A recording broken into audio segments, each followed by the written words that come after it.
Good morning, everyone. My name is Anne-Marie Band. Today is Thursday, March the 23rd, and this is the Moneyball Morning Report for the Benzinga Pro platform. Taking a look at the ES today, we did have the FOMC chair, Jerome Powell, deliver that we had another 25 basis point increase, which initially spiked the market up and then rolled over. My suspicion was, hey, if we get out of this line, it's very likely that we come back into the line, and we did. And so we were really able to get out of our short call spread with a very nice profit. Total, we brought in about 71 cents, we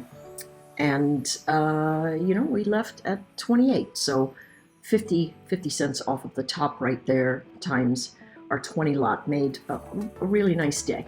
So as we take a look at what's next today, there are some thoughts about how the Fed releases are digested by the market. The first move is customarily not the move that continues, and we could argue, hey, is the first move the big spike up yesterday, or is it really how the market continued bringing price action all the way down yesterday? So very hard from a decision perspective to understand which direction people mean, but here is my thought.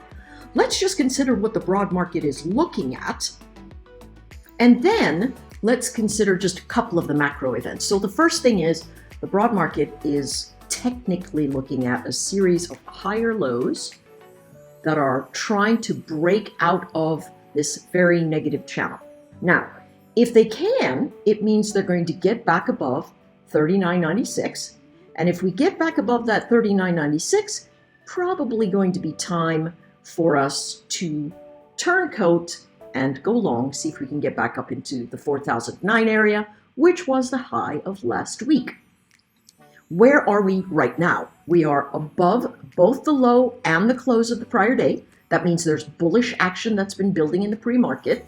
That bullish action is stalling out right here. It's been up into this area, but you can clearly see the stall here, the close, the open, this stalling event right here, and then the close, the open there. We have two tops here. And so this 39.87 area, very clear zone for traders to try and shove the market back down. So the key is, does it continue to move up, and where would the stop be? Well, because we're looking at, remember, we look at the current candle in motion and two candles to the left.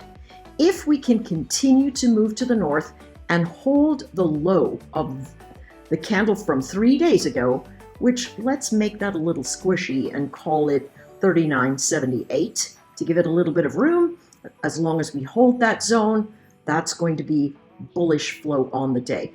The macro guys are suggesting that this is, the worst thing in the world. We're going to be living under a bridge. Whatever the case is, listen, we know trouble is coming. It's just not here right now. So let's just look at price action and see what we're doing next. So someone might say, hey, how do you know there's trouble coming? You can't move so far so fast without breaking something, right? I mean, just bring it down to the smallest thing. You're going to make mistakes the faster something goes, and we're going very fast. So that's all that's been said. The low, I think, of the day that says, hey, listen, if it loses that zone, it's going to be a lot more troublesome. That number is 39.65 in the E-mini S&P. Our support zone is 39.78. So you can see there's about 13 points of squish there. So you want to be careful because we are in heavy congestion. The first thing the traders are going to do is try to reject the resistant zones because there might be a thought that there's rotation downward. However, we can clearly see from a daily perspective that we are making higher lows across the board. Up above the range, 4,009, 4,024, and 4,000. You know what? Let's say that number's now 39, right? 4,039 in the edge. Yesterday, we went almost all the way to our 40.78 zone. We went to 40.73 before backing down. We could easily have an inside day in terms of digestion in the market. Let's take a quick look at the NQ. The NQ is very sideways. You can tell by the day pattern.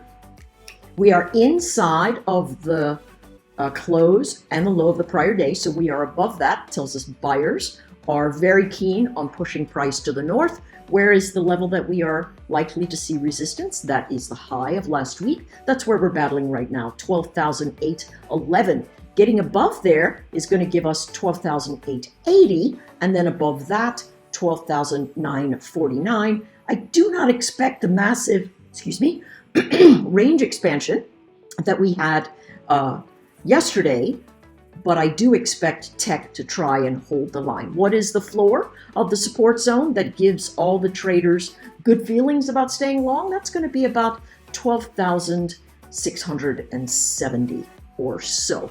All right, the low of last week is 12,000. The low of last week is well below us. The close of last week is 12,644. Again, I suspect we're moving sideways, but how do we know if that's the wrong estimation? We will breach the region above 12,880 and stay above 12,811. That's what we're looking for. Again, the low edge, 12,650 to be that flourish zone. And if we start losing that 12,660 area, we know that weakness is developing. I think we tread water today, but really very hard to say. It could be an entirely whipsaw day. I'll be keeping an eye on flow as it relates to the option chains and such. All right, as we quickly look at the SPY, we can see the SPY's lifting off the 392 close that it had yesterday. From a weekly perspective, we can still see that we're above the close of the prior week, right? 390 is sort of that line in the sand. We come in there, we bounce, we are still making a series of higher lows, telling us that there are buyers sitting there. Volume is beginning to taper down a little bit. Here's the thing. If we get nervous as a group, as traders get nervous as a group, these charts are going to fade. So you want to watch 392 for the fade to say, hey, maybe I should be looking at short action.